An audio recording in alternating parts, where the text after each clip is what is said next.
called on to support the bill. We're keeping a close watch on the streets of Melbourne this morning to see if those activists from yesterday return. They have threatened to do so, and police are ready for that.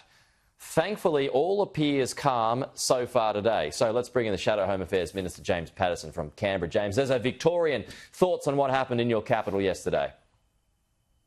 Good morning, Pete. Well, the scenes that we saw in Melbourne yesterday were totally and utterly unacceptable. Of course, people have a right to protest for any cause that they like, but that right to protest does not transform into a right to assault police officers, including apparently with acid, with horse manure, with rocks, nor does it include the right to intimidate and harass people who are trying to peacefully assemble for a conference.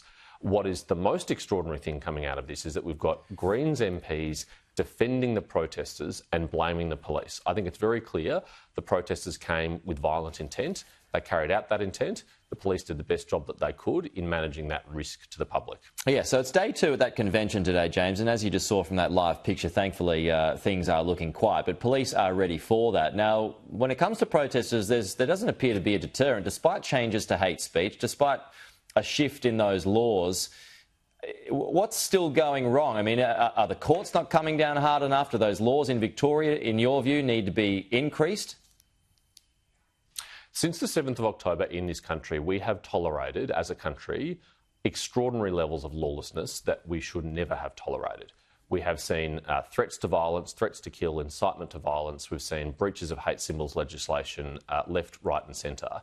And almost no one has been charged or arrested, let alone prosecuted and sentenced for those crimes. And frankly, it comes from the top. We need leadership from the Prime Minister down to demonstrate that the conduct that we've seen in this country, which has made many Australians, but particularly the Jewish community, feel unsafe in their own country, is unacceptable, and that we're going to deal with it, and that we're going to enforce the law, and that there are going to be consequences. Because until there are consequences, there is no deterrent, and we're going to see more of this behaviour. OK, a couple of other items today, James. The government keeping up its big tech momentum this week, now threatening big fines on social media giants if they fail to remove any mis or disinformation. There are carve-outs for media, religious groups, even satire.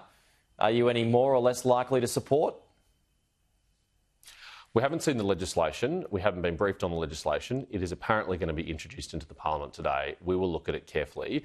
But if it in any way resembles the first draft of their misinformation laws, then we will of course, will oppose it. Our starting point is extreme scepticism. Let's remember that the first draft was opposed by the Human Rights Commission, civil liberties groups, religious groups, media organisations, the social media companies themselves. It was an utterly friendless bill. Even the ACMA chair, in a public hearing, distanced herself from the draft bill that she was supposed to administer.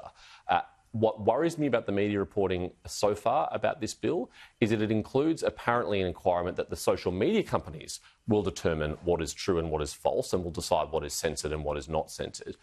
That's a deeply disturbing thing because we know that they've in recent times got those things wrong on many occasions.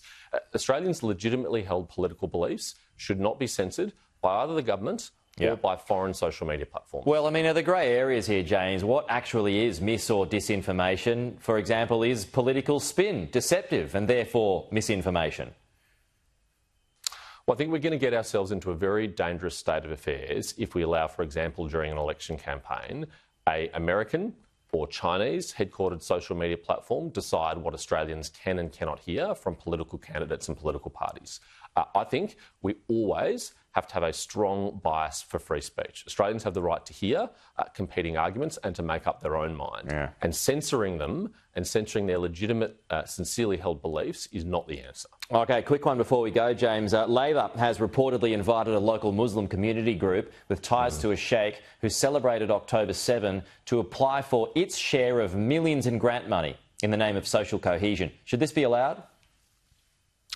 Tony Burke needs to step in and intervene with his junior minister, Julian Hill, and tell him he's wrong to have offered taxpayers' money to an organisation which includes an extremist preacher who, on the 8th of October, just one day after Hamas's attack on Israel, said he was proud, said he was happy, said he was elated, said this was a day for celebration, said this was a day for victory.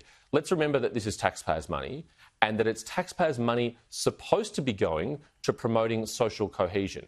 How would giving money to an organisation with an extremist preacher make social cohesion any better. In fact, I think it will make it worse. And Julian Hill has got it wrong. Tony Burke needs to intervene today and stop this from happening. James Patterson, good to chat. We'll talk to you soon.